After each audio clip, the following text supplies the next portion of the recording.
दो ही तरह के जीवन है, काम का जीवन और राम का जीवन। काम का अर्थ है और काम यानी कामना, वासना।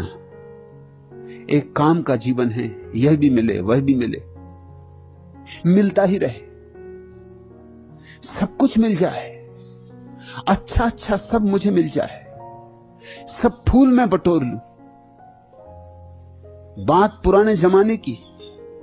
झग्गड़ मियां अपने मस्खरेपन तथा हाजिर जवाबी के लिए बहुत मशहूर थे। एक जलसे में जब चाय की प्यालियां आई तो झग्गड़ मियां ने जोर से कहा, इधर से इधर से। नौकरों ने झग्गड़ मियां की आवाज सुनी, जोर की आवाज, इधर से इधर से, तो उसी तरफ आ गए और वहीं से चाय शुरू की। फिर जब पान की गिलोरियां बटने लगी तो जनाब फिर चिल्लाने लगे, इधर से इधर से। इतना सुनना था कि राय बहादुर श्यामनंदन साहब को गुस्सा आ गया और चिढ़कर जोर से गरजे, कौन है रे, लगाओ जूता। अभी वे चुप भी नहीं हुए थे कि झग्गड़ मियां ने कहा, जूता उधर से उधर से। ये हमारी जिंदगी का ढंग है। फूल फूल सब हमें मिल जाएं, कांटे कांटे सब दूसरों को मिल जाएं। मगर दूसरे भी यही कर रहे हैं, फूल फूल उन्हें मिल जाएं, कांटे कांटे सब तुम्हें मिल जाएं। इसलिए खूब छीना झपटी। फूल तो छीना झपटी में नष्ट हो जाते, कांटे सबको चुभ जाते। सबके हाथ लहू लुहान, फूल तो बसते नहीं, क्योंकि फूल कोमल है। इतनी छीना झपटी होगी तो फूल नहीं बस सकते। हां, कांटे मजबूत है, कांटे बच जाते। सारा जगत कांटों से भर गया है। यही जान पुकार किन्हीं अति सतायो काम। वासना इतना क्यों सताती है? क्योंकि वासना में प्रतिस्पर्धा है, सतत संघर्ष है, गला घोंट प्रतियोगिता है।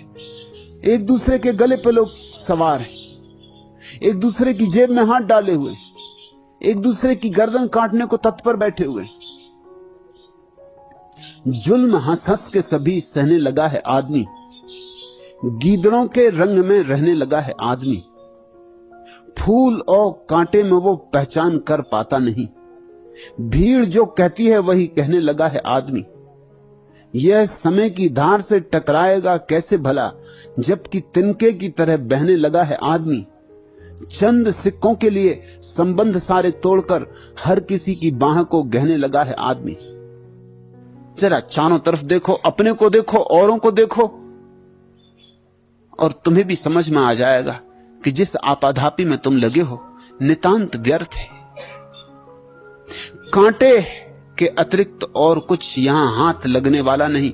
राख ही राख हाथ लगेगी, और शायद राख में पड़े अंगारे भी हाथ में लगे तो फपोली भी पड़े तो जलो भी। सब रिश्ते झूठे, बस शब्द ही शब्द हैं, नाते और रिश्ते। हमारे नाते रिश्ते भी क्या हैं? शायद झगड़ने की थोड़ी व्यवस्थित पद्धतियां हैं, जिनको कहो पति पत्नी, कहते तो हैं प्रेम का नाता, लेकिन प्रेम तो शायद कभी क्षण दो क्षण को होता हो, बाकी समय तो कलह और संघर्ष है। मां बाप और बच्चों के बीच कलह और संघर्ष है। पीढ़ियों के बीच इतना फासला है कि बात करनी मुश्किल है। बच्चे मां बाप से बोलते ही तब हैं जब उन्हें पैसे की जरूरत हो। मां बाप बच्चों से बोलते ही तब हैं जब उन्हें डांटने डपटने का जोश आ जाए, नहीं तो कोई और संबंध नहीं। पति पत्नियां छुट्टियां मनाने के लिए एक होटल में गए।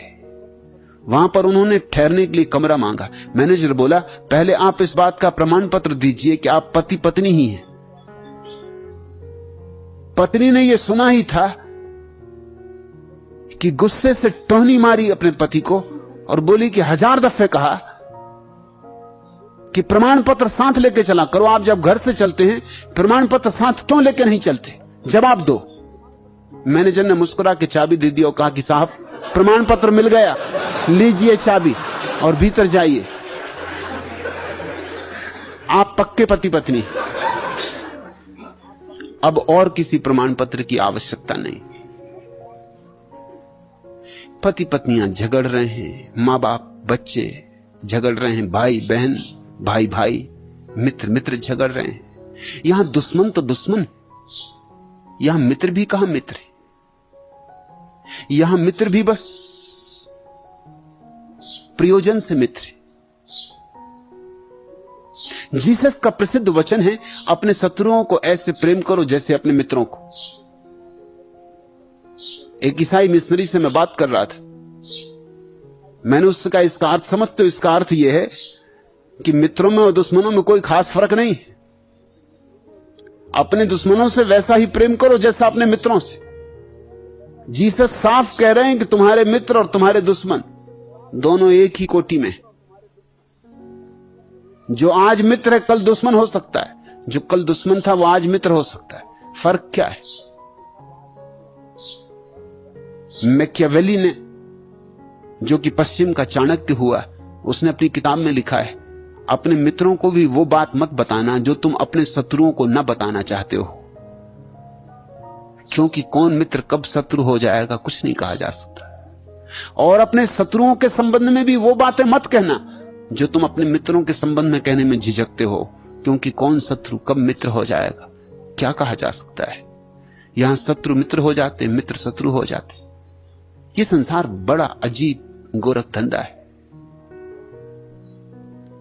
इस गोरख धंधे से मल्लुकदास कहते हैं बिल्कुल उब गए। ये सब झूठ है, ये सब नाटक है, ये सब पर्दे के इस तरफ जो चल रहा है सच्चा नहीं है, पर्दे के भीतर कुछ और ही मामला है। तुम कभी कभी रामलीला पीछे से भी जाके देखा करे। पर्दे के पीछे जहां अभिनेता सजते, मेरे गांव में जब भी रामलीला होती थी तो मैंने हमेशा पीछे से देखी। तो बाहर में क्या है, एक दफा देख ली, वही का वो खेल हर साल, मगर भीतर का खेल बड़ा अद्भुत। मैंने सीता जी को बीड़ी के कस लगाते देखा है। बस एकदम जा रही हैं बाहर, स्वयंवर रचा जा रहा है, आखिरी कस। मैंने रावण को रामचंद्र जी को डांटते देखा है कि क्यों रे हरामजादे, तुझे कल मेरी तरफ देख के बोलना था और तू देख रहा था मेरी पत्नी की तरफ। पत्नी वहां देखने वालों में, दर्शकों में बैठी होगी। अगर दोबारा यह हरकत की चटनी बना दूंगा। ये असली नाटक, इसको देखना हो तो पर्दे के पीछे देखना चाहिए। मेरे गांव में जो मैनेजर थे वो मुझसे पूछते कि ये तुम्हें पीछे से क्यों देखना, सारी बस्ती बाहर देखती, एक अकेले तुम हो जो कहते हो कि मुझे पीछे बैठ जाने दो, यहां पीछे क्या रखा है। मैंने कहा तुम फिक्र ना करो, इससे मुझे बड़े गहरे सूत्र मिलते।